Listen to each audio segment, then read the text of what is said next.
Hey everybody, today we are interviewing Sofa Rakhimova, who is now in Kansas City, a recent KU alumni, and she's working for Shamrock Roofing and Construction. Listen in. Hey everybody, welcome back. Today we are here with Sofa. Hi everybody. You want to introduce yourself a little bit? Talk about who you are. Absolutely. So my name is Sofa Rakhimova. I'm from Uzbekistan. Coming from Central Asia, I've been living in Lawrence for 5 years already. I graduated KU this past May 2025 with a degree in accounting and supply chain. And now I'm working as an accounting specialist at the Shamrock Roofing and Construction. Love it, love it. So yeah, recent alumni this time, and we just want to get kind of your story about KU. What are you doing now in the professional world, especially in Kansas City, which is really close? So yeah, absolutely. What originally brought you to KU specifically, and what was your favorite part of your time here? Oh, absolutely. Well, as a big part of identity of mine as an immigrant is this American dream that everybody keeps talking about back in my country. And I always wanted to be a part of that American dream. So once I graduated high school, I applied for Harvard, Stanford, and I ended up at KU. Who knew that would happen? But they offered 100% tuition reduction scholarships for people who write 5 essays and have great grades. And I had all of those credentials. And I was able to get the scholarship to cover all of my tuition for 4 years here. And I got here, and it's been fantastic. I started out as the business admin because I wasn't quite sure what I wanted to do. And attended a couple of, how accounting department loves to advertise their events here at KU. They make you go to the accounting week and all that as a freshman. I got really curious about accounting and I switched my major my sophomore year and then added my minor my senior year, supply chain management, because I've been getting into logistics and just really fascinated by our professors here who got me into the subject. And I graduated, got married, and work a full-time job now. That's crazy. That is the American dream. That is the American dream. Remind me, did you go through the Master's in Accounting program through KU? I actually did not. Okay. I am planning on working a little bit before. Gotcha. My plan is to get as much practical skills as I can and then going for my Master's with a goal of getting a CPA and a CMA. CMA is the Certified Managerial Accounting license, which I'm studying for it right now. It's actually an exam you can do without a Master's. Oh, really? So I'm hoping to get a CMA first, and then a couple of years or a year into my actual career, I'm planning on doing my Master's and a CPA. Very cool. So yeah, I guess diving deeper into your KU experience. Yes. What were kind of the most valuable experiences? You talked a little bit about kind of switching majors and switching paths. Yeah. But what were the most valuable experiences for your time while you're here at KU? I think the biggest thing that I consider valuable to me as a person, as a professional, is taking the opportunities to be a leader in various communities, especially the Rock Chalk Investment Club. Let me talk about it. So my freshman year, when they tabled outside, every time they table with all the clubs, I came across the investment club table, and my dad at the time, he was very into cryptocurrency, and he of course forced me to watch all the videos with him and get into investing and open my first brokerage account, and it was a failure. Don't do it at the age of 15. Maybe do, I don't know. And when I came across investment club table, I instantly thought, that's what my dad wants me to do, right? Immigrant guilt, like you gotta listen to your parents. And I started going to the meetings, and then soon enough I was knowledgeable enough to answer the questions, participate, and integrate myself into the exec team. And then from the beginner analyst, what we called it, equity analyst, which meant nothing. I was just doing overviews of one stock a week, which, gave me something. I became a social media manager, and then the vice president, and the fund manager, and then the president. And my senior year, I spent as a president of the club, and I think this was the biggest, turning point in my life, realizing how much it means to be a leader of a community, as a woman, as an immigrant, to represent a really male-dominated club, and being able to stand in front of hundreds of kids and talking to them and trying to have them take me seriously, which I don't know if that happened, but made me feel powerful, made me feel confident, and made me feel I don't need to I don't have, what do you call it, the imposter syndrome? Fake it until you become it. And I faked it until I became that powerful, confident individual. And I carry on this experience with me in my professional life right now as I became a full-time employee at the really, really great family-owned business where I am able to, I'm young among people who have been in the field for a while, but I'm able to carry myself professionally and confidently. So, yeah. Well, that's great. That's a very unique experience, I'll say. And that's what I've always admired about the Rock Chalk Investment Club is like the investment club invests. Yeah, like we the actually investment do. club invests. Tell us a little bit more about that. Yeah, absolutely. It was actually the idea that was started by the prior investment club execs in 20 or 2020. No, actually 22, I think. They had an idea of creating an actual portfolio with actual stocks and everything, all the assets you can imagine to invest into. And our faculty advisor was on board with that, but the idea never actually got off the paper. So I took initiative to actually start the fund, and I think it was 2024 when I was the vice president. I encouraged our then president to, hey, let's talk about it. We should start. And through the applied portfolio management, which our faculty advisor, Boone Bradley, is a professor of, take this class, great skills, you get to do cool stuff. He let us use a part of the funds of the portfolio to create our own separate fund, which we call Jayhawk Investment Fund. And we started investing into, big names, Target, Amazon, and all that. It all escalated pretty quickly. We have a really great, substantial portfolio right now. I think we have 8 holdings. Correct me if I'm wrong. I have not looked at it in a while. Might be 6. I'm not sure. And we have had downs and ups and ups and downs, and we've had great returns, poor performances, everything. And managing the portfolio in real life, knowing that that's actual money, that's real money that absolutely. potentially could be reinvested, what we initially want to be reinvested back into the team. I don't know, it didn't go past the paper on my watch because our idea when I was the president and the fund manager, we want to reinvest the money that were, a profit into the team, into the scholarships for the students, into the exec, into trips, into something else. Right now, I don't know what they're doing with it because not my business, right? Actually, it is my business. I'm watching you. I'm really hoping that they're able to use these profits for a better cause because my priority always, when I was the president, was students. We are the club for the students. We serve the student community. It's not the personal gain. I don't care what I put on my resume. I actually do. I don't care what I put on my resume in terms of I was this and that. I serve the students. And that was part of an experience to manage all that. Yeah. Well, that's fascinating. I mean, it's a very cool club. Yeah. It's a very cool club. Attend our meetings. Yeah, if anyone's Tuesdays, curious, check out our Instagram. One of the clubs to go to. And it's there's like 150 people there. This is a big club. It is a massive club. We had a period where we had 8 execs and 3 people in the audience. That's when I just became the exec, and then it turned out to be hundreds of people, where I was so proud of my team, actually. Our first meeting was, I think, early September this year. When I walked into the room, I had to step over people to get into the room because people were crowded on the floor because the room was so packed, and I felt uncomfortable physically, but so proud, standing like a sardine in a can in that room, knowing that we made it. We made it. Absolutely. Recruiting 10 out of 10. Okay, correct me if I'm wrong, but you also met your husband through the club. Attend our meetings to gain investment knowledge and maybe a man. You never know. Yeah, actually my husband was the one who brought me on the exec. Him and my other friend Ella were like, you're smart. I'm like, oh, what do you think? And they convinced me to get on the exec. It was 2022. I was in another relationship at the moment, but at the end of my sophomore year, I realized that man is cute. And that is, to this day, the greatest investment I made in my life.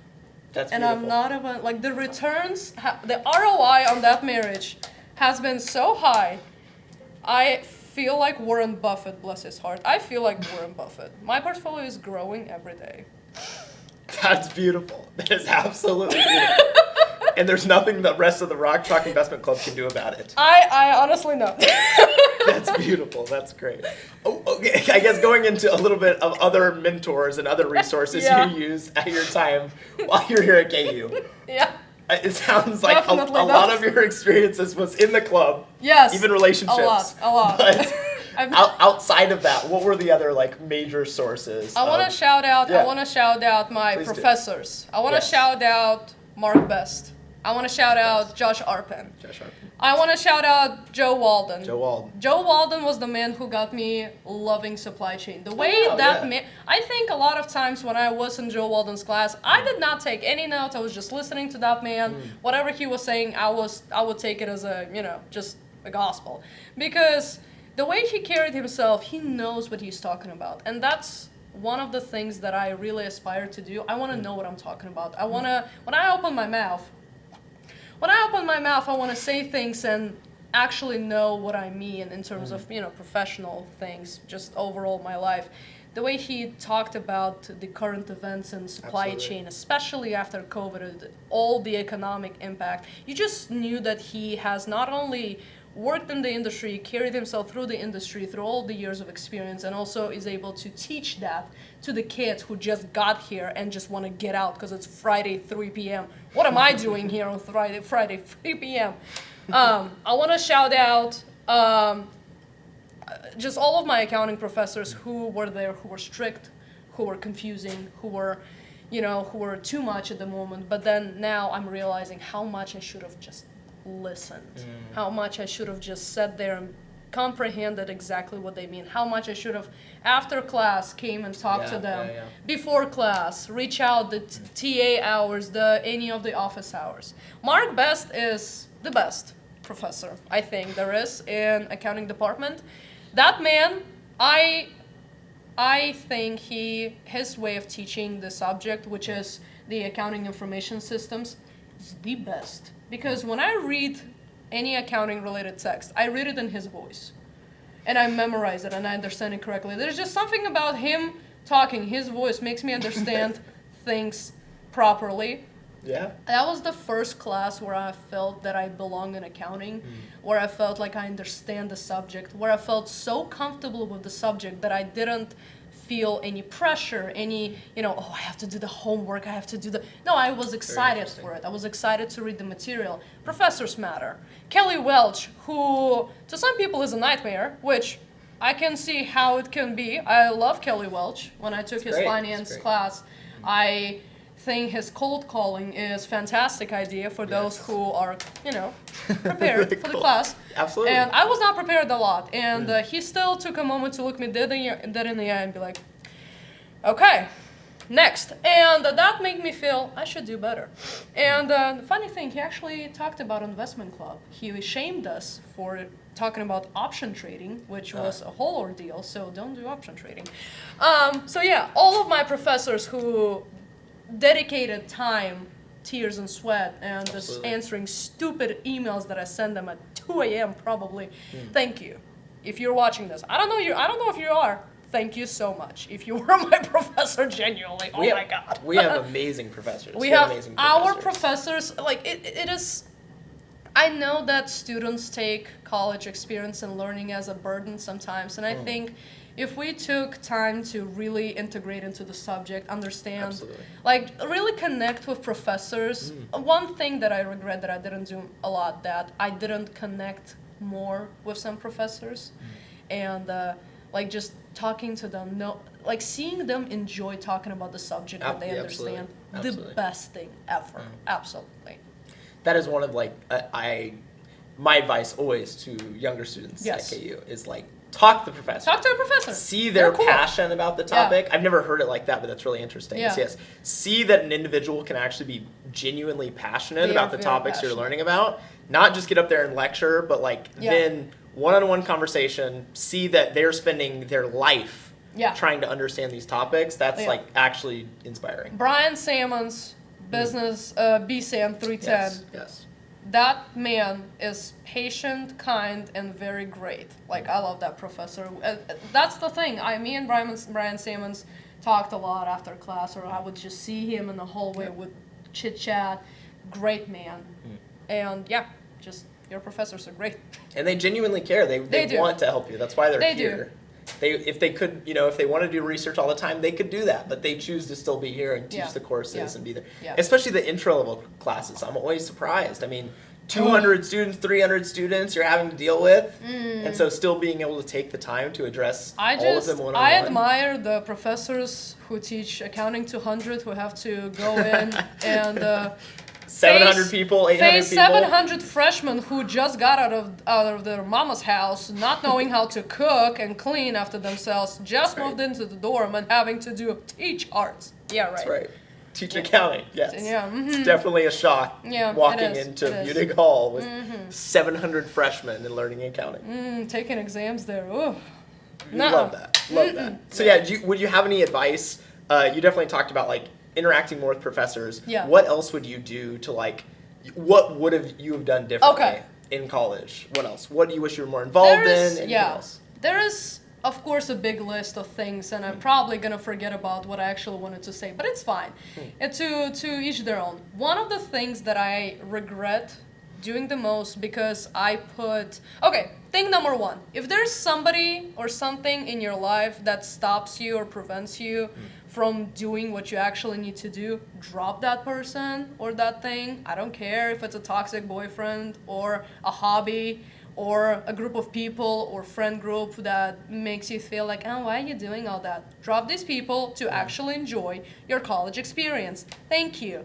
The second thing is that because of the toxic environment that I was in, I wasn't able to experience case competitions.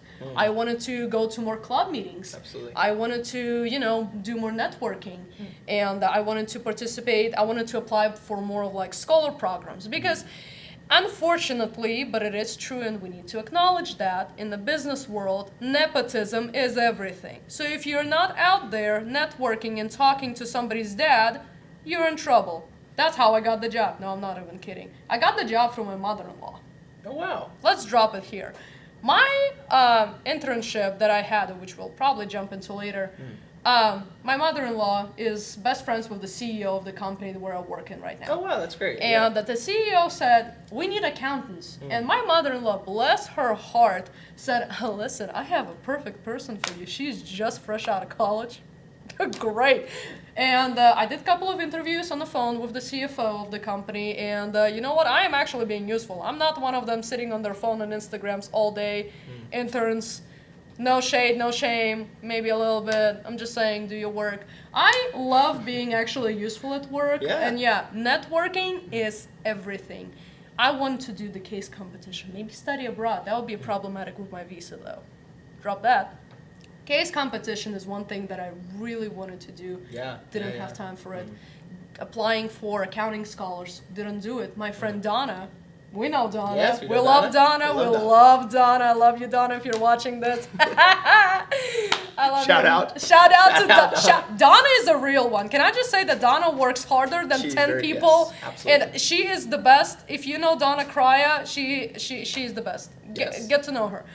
And when she applied to accounting scholars, she was like, oh, that's amazing. I get so many mentorship and, so many opportunities. And I wanted all that because, wow, I didn't have time to properly allocate in my, just dealing with all the other stuff personally, having to miss out on all these opportunities. Just having fantastic mentors, being able to be out there, talking to more interesting people, really miss on that. So if you have an opportunity to really integrate yourself in a very smart, professional, academic, social community that will benefit you in the long term, do it. It is a commitment, it is work, it is hard work. You got to do more work. But if you work a little bit harder right now, it will be easier in the future. Long-term investing, just saying. Yeah, going more into your professional experience now. I mean, you talked about being at Shamrock, Yeah. and it is like a smaller kind of family-owned company. It is a right? family-owned business that recently has been. It's basically top 50 in number one in Midwest. Okay. Clock it. We are number one a roofing company in Midwest. The biggest one, of course, in Kansas, and I think top 50 in the United States. Wow. Garen Armstrong, who is the CEO of the company, he has grew this company from I am pretty sure it was his father's business, was the family business. He took it to another level. Right now, we operate in all the Midwest states. I'm pretty sure. I should know that. And I know the numbers. Like, I know how much of an impact we make on on the entire construction industry. Yeah. I could not imagine I'd work in the construction industry. Hello. Sure, yeah. That's what I'm talking about.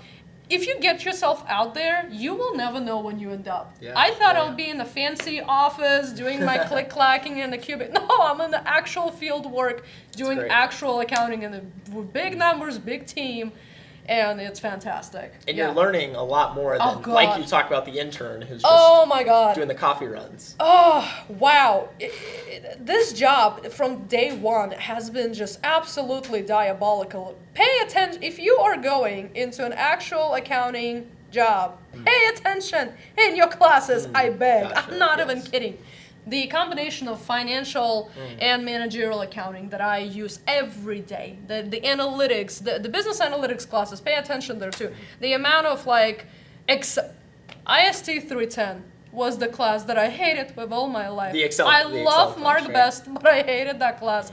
Pay attention in that class, I'm not even kidding. The Excel skills that I have to use every day, I see Excel in my nightmares. It's like I close my eyes, I see a spreadsheet. The amount of dealing with the banking statements, understanding the accounts, even the T-charts, I use them every day, just like navigating the transactions and the cash flow between the accounts, understanding how the loans work, how the payables work, how the equity works, how the cash works. Pay attention. And from day one, I was just thrown into this pit of real life experience and being surrounded by the accounting professionals there, learning how they operate on a daily basis, how the business just is built on this accounting department. Actually, I would say we have a big team overall, but accounting department specifically is 8 people, 9 people right now. And these 9 people are working so hard to bring millions, count millions of money, manage millions of dollars in transactions, and the entire just work is fantastic. It's been a while. It's been a wild ride.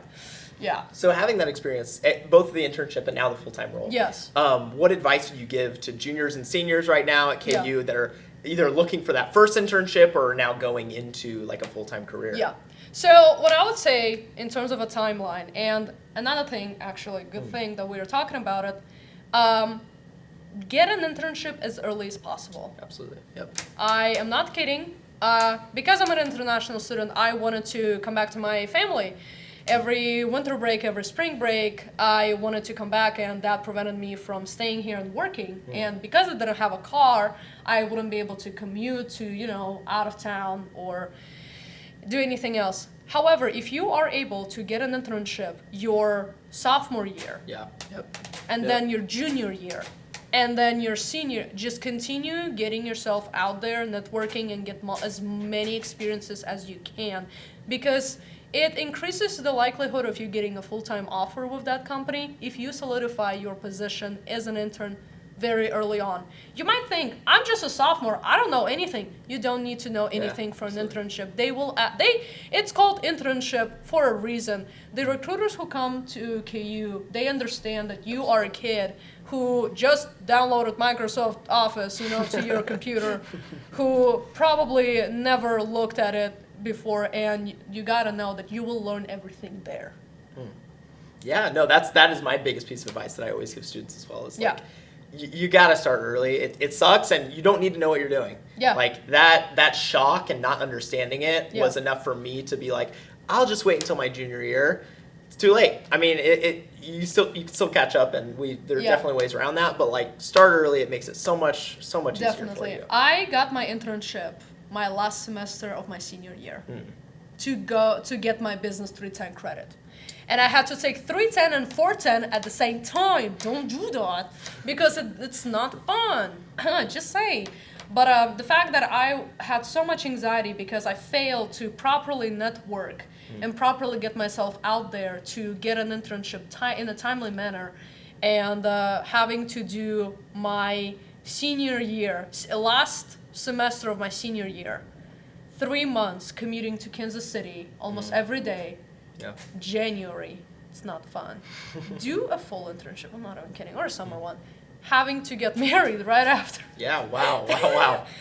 Planning a wedding as a senior, ring by spring, that's hard, y'all. It's not fun, just get a wedding planner, just saying. And having my parents here who, struggle with the language barrier and having to get them around, and then starting the new job right after all that. Absolutely. Pretty crazy. Did I have a break? No. Am I tired? Yes. Do it all properly. Just saying. That's right. So looking forward on the next few months and what excites you about kind of the future of Sofa's career, future of Sofa's life? I mean, married, graduated, full-time job. What's exciting? What's exciting is the slow season. The slow season. Y'all, I'm tired. In the roofing and construction business, the winters is, of course, a slower season because who's going to climb the roof in a negative 30 degrees? Like, come on, I'm not paid enough for that. I don't even do that. Like, I'm in the office. But the slower season is the opportunity for me to do more of academics, to study more for my exams, to, do some continuous education. Even though I deal with Excel 24/7, I still want to get a certification. Another thing, get an Excel certification. Right. You get 50 e-points. Do you still get 50 I believe so. 50 e-points if you pass Microsoft, and that trust me, do that certification, because I didn't, and I regret that too. Are you taking notes? Because I'm making a list. And being able to do more certificates, more actual, in-depth accounting work. Absolutely, yes. And just preparing myself from what's coming and upgrading myself as a professional. Because, even though I work as an accounting specialist right now, I do want to do more analytics and more, what was I saying? More analytics in accounting field right now, too, in the future. Yeah. I guess just to wrap it up, we've given a lot of advice to students out there. What is that, main piece of advice you could speak to that freshman who's walking around in CapFed, wandering from room to room, trying to find his classes or whatever it may be? What's that piece of advice? It looks like you're ready to give it. I'm going to hold your hand when I say this. You're going to be just fine. You're going to be just fine. There's going to be moments where you feel like hell. There's going to be moments when you feel like you're the best thing that ever happened to humanity. That's how I felt many of the times. You're going to struggle. You're going to cry. Probably in one of these study rooms, you're going to look at your homework and think, why do I not have a trust fund? And it's going to be okay. It's going to be just fine. Find yourself a good friend group that will support you, that have, if not the same academic or professional goals, the same morals that are focused on upbringing your character and supporting you whenever you need it. Get yourself good connections with your professors. Professors are not your enemies. They've been there, done that. They love you and they support you, especially people in the accounting department. Oh my God. You're going to be just fine. And support the Starbucks on the first floor. Because all of the funds go to the clubs. And even though I'm not a part of a club, I donate money to my club because, it is important to be the mother, the giving mother to my children. You're fine. Nice. You're going to be fine. Yeah, we're all going to be just fine. This has been great. That's amazing advice. Thanks, everybody, for watching. Thank you so much for being on. Thank you so much. Yeah. I feel so important. Oh my God. You are. Thank you so much. We'll see you next time. Thanks again. That was really good. That was very good, Sofa. I'm starting my own podcast. Sofa, I don't